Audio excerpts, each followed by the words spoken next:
What's going on YouTube? Donnie with DER Reptiles here. Today I'm going to do a ball python care video.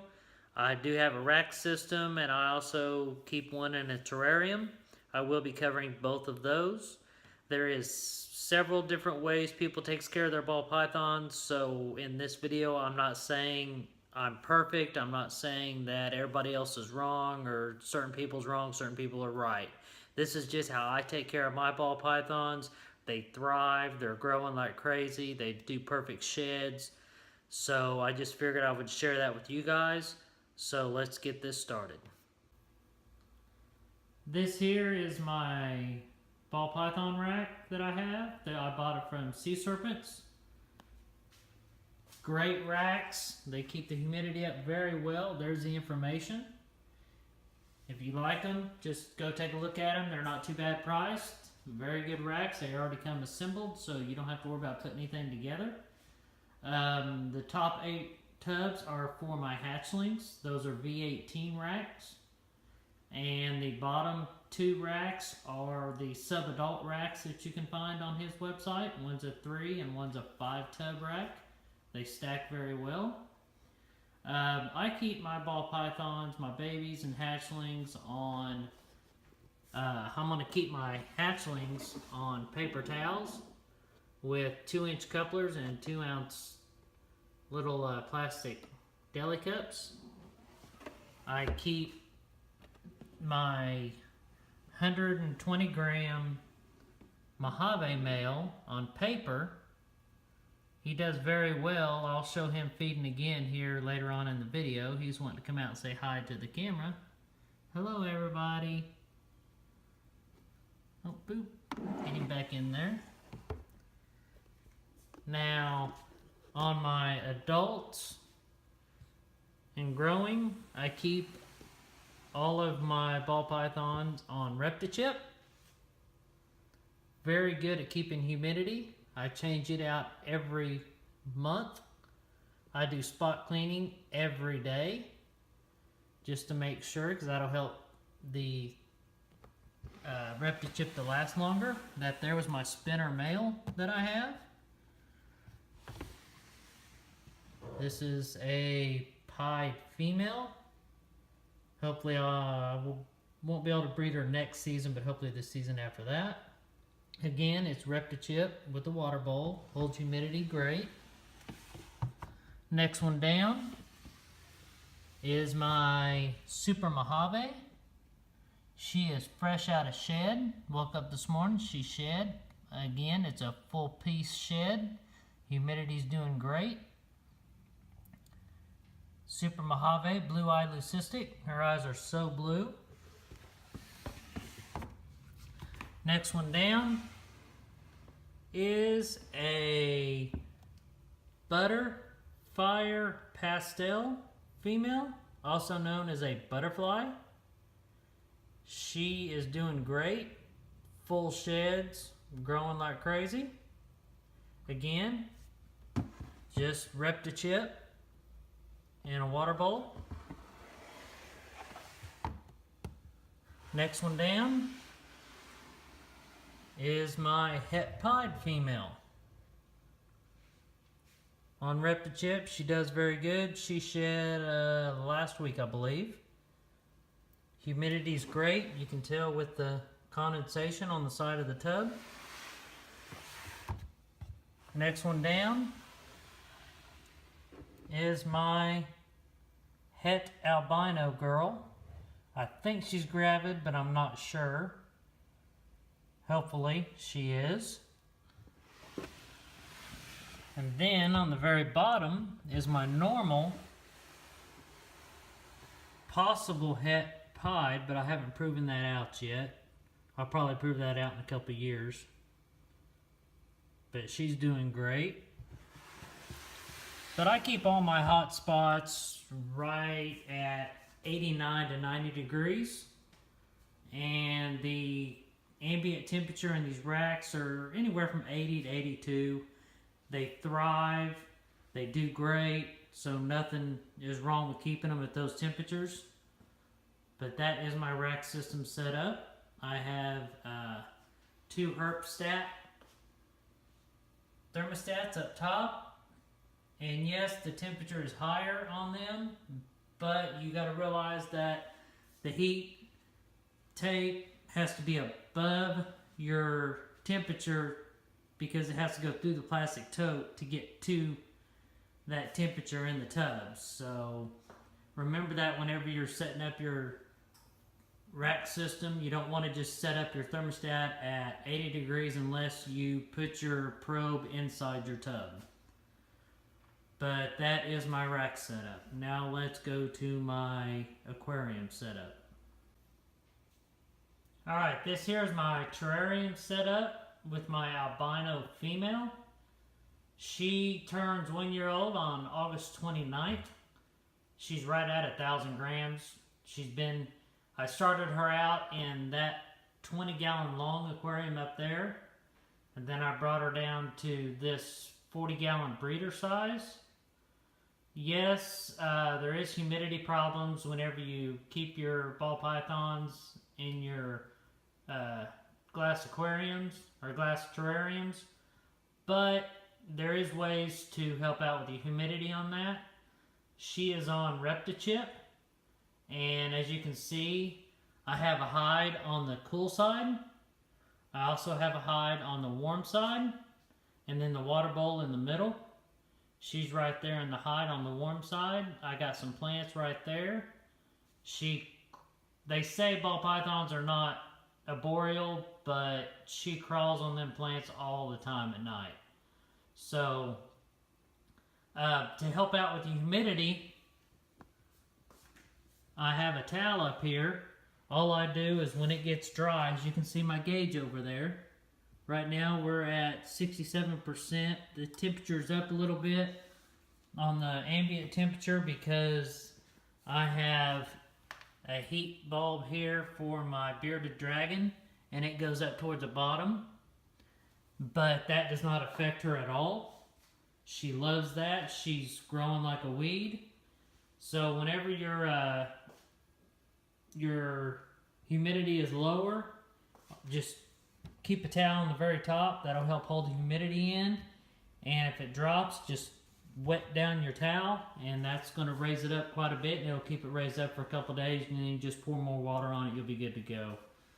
If you do need to add extra heat in your tank to keep up your ambient temperature, there is I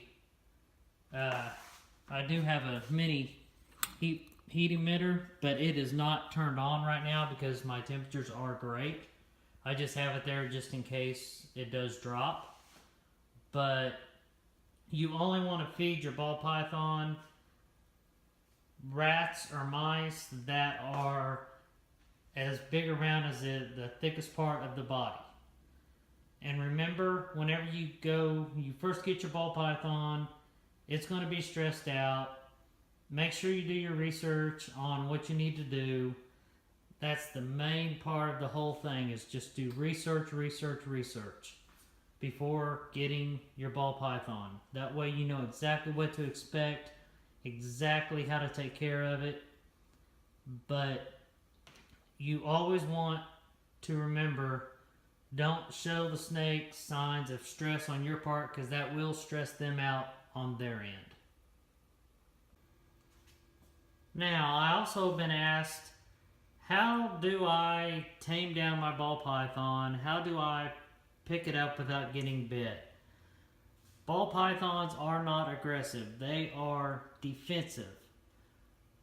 They think everything that's bigger than them, it's out to get them. So just remember that whenever you go reach your hand in your tub. Don't put your hand over the snake. Don't go try to grab it from the front of the snake. You always want to go behind the snake and pick it up, because that will stress them out more than anything. If they hiss, all you do is just go ahead and pick them up, because that's the best thing to do. Let's get this tub out, because this guy here can hiss at times. Very defensive. You see how alert he is.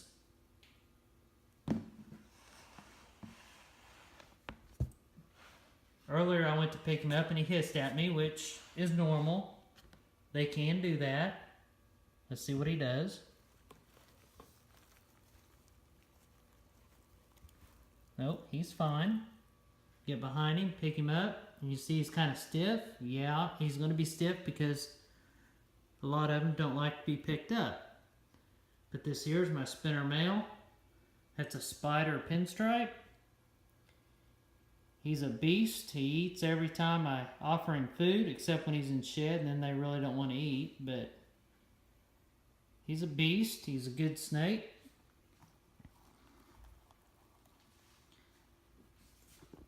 Get him back in his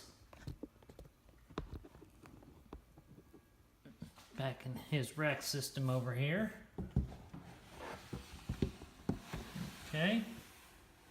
Now let's go to the hatchling here. This guy usually comes out whenever I open the cage up. He's a very friendly snake. He'll hiss at me every now and then. But I think that's more for when he's stressed out and asleep or something. But you always want to pick it up from behind and just put him in your hand.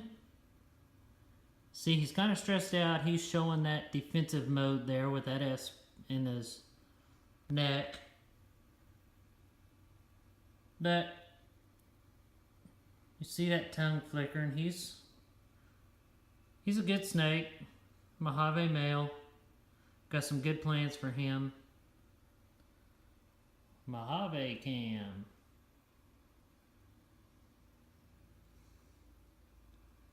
So I'll come back here in a little bit and we'll offer him a pinky, which I know he's going to take. He offers every time. If he's in shed or not, he will eat. I feed him 3 pinkies a week. I'll feed him 2 on Wednesdays and then another one on Saturday or Sunday. Does great. Whenever you get to your bigger snakes, you still want to remember to pick them up the same way. Let's go with the het albino girl, or het pied girl. She's back in the corner. This will kind of give you an idea here. She's got her head tucked in right here, as you can tell. And what you do is you just let them know, hey, I'm here. I'm not food. She'll bring her head up eventually. And then just very slowly pick her up. Usually I do this with 2 hands. But she's about 1,400 grams. She's fine. She's a puppy dog.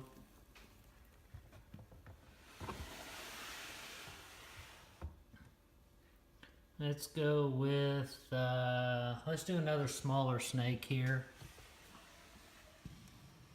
See, she's back there in the corner with her head propped up. This girl has never tried to bite me. She don't hiss at me or anything. But what you do again, you come in behind her. She'll kind of puff up a little bit, which is very normal. And you just pick her up and put her in your hand. That is why they call them ball pythons. They stay in a ball. She's very good. She's got some good pattern on her too. She's got a couple emojis on her. Let me see if I can get to them. There's one emoji there, and a little bit further down. See if I can maneuver her thing here. There's the other emoji. 2 emojis on one snake. How can you go wrong there? But there's my pied female. I got some plans for her. So if you guys have any questions, just let me know. Comment below. I may not do the same thing as everybody else, but my snakes are thriving. I'm getting 1-piece sheds. They don't miss a meal. I got a couple of them that will not eat when they're in shed. So other than that, they eat constantly. They're all beasts. So I'll be back here shortly and I'll show you how I feed my baby Mojave. Alright, here is my male Mojave.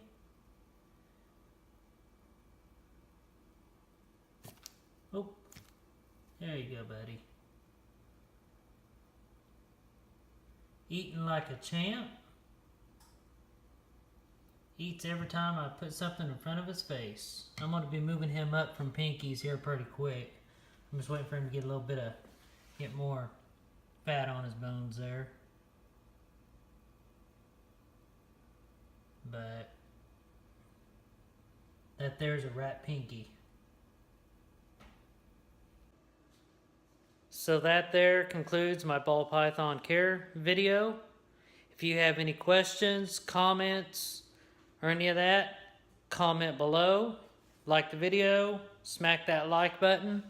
If you're not subscribed, got some more great content coming up. Hit that subscribe button and that bell so you know when I upload. And in the future videos, I'm going to have my new hatchlings when they come out of their egg. I'll do a video on that. Also, after they shed.